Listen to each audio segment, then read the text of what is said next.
Nonga Yobelio, ancien président de la Commission électorale nationale indépendante de la République démocratique du Congo, a exprimé de profonds regrets concernant son rôle dans la création de l'Alliance Fleuve Congo, un mouvement politico-militaire accusé d'atrocités dans l'est du pays. Il a présenté des excuses publiques au peuple congolais, s'est désolidarisé du président rwandais Paul Kagame et de ses alliés, et a sollicité la grâce présidentielle pour contribuer à la reconstruction nationale. Congolaises et Congolais, très chers compatriotes, moi, Corneille Nangaa Yobelio, me tiens devant vous accablé par le poids de mes fautes et consumé par le remords. En créant l'Alliance Fleuve Congo, en m'alliant au M23 et en acceptant le soutien du président rwandais Paul Kagame, j'ai trahi la nation qui m'a vu naître.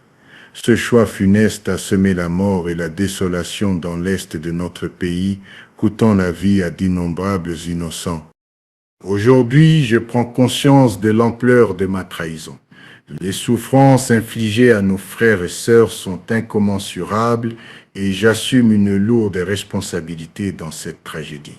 Je me désolidarise totalement du criminel Paul Kagame et de sa bande d'assassins dont les actions ont plongé notre peuple dans le deuil et la douleur. Je demande pardon du plus profond de mon âme à chaque Congolaise et Congolais. Je supplie la communauté nationale et internationale de croire à la sincérité de me repentir.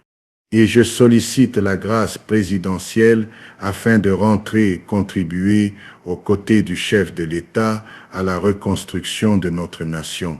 Corneille Nangaa, ancien président de la CENI devenu chef rebelle aux côtés du M23, vient d'annoncer son retrait de la rébellion et sa désolidarisation du président rwandais Paul Kagame.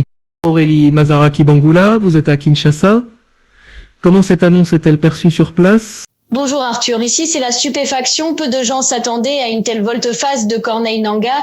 Il y a quelques mois encore, il dirigeait l'Alliance du Fleuve Congo, une coalition politico-militaire alliée au M23 et soutenue par Kigali. Aujourd'hui, il déclare avoir fait une erreur tragique et demande pardon au peuple congolais. C'est une annonce qui suscite autant de scepticisme que d'interrogations. Pourquoi maintenant ? Que cache réellement ce revirement ? Officiellement, il dit qu'il ne peut plus cautionner les exactions du M23 et du régime rwandais, mais ce qui intrigue, c'est le timing. En août 2024, il a été condamné à mort par la justice congolaise pour crimes de guerre et trahison. Depuis, des sanctions internationales ont été imposées. Il se trouvait donc dans une impasse diplomatique et militaire. Justement, revenons sur son parcours. Nangaa, ancien président de la commission électorale, s'était exilé avant de se rapprocher des groupes armés opérant dans l'est du Congo. Son alliance avec le M23 avait mené à l'occupation de Goma en janvier dernier, puis de Bukavu en février. Comment en est-il arrivé à rompre avec cette alliance ? Il est possible que ce soit une tentative désespérée d'obtenir une grâce présidentielle et d'éviter des représailles. Parlons de la réaction des Congolais.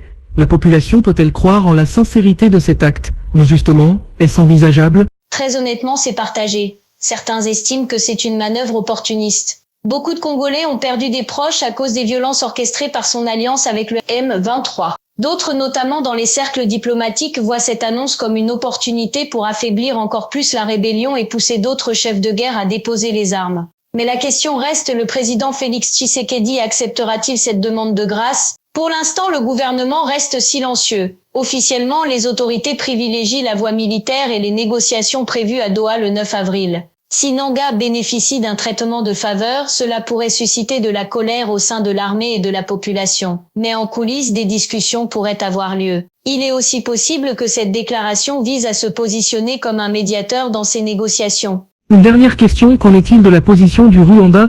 Paul Kagame a toujours soutenu le M23. Ce désengagement de Nangaa change-t-il la donne ?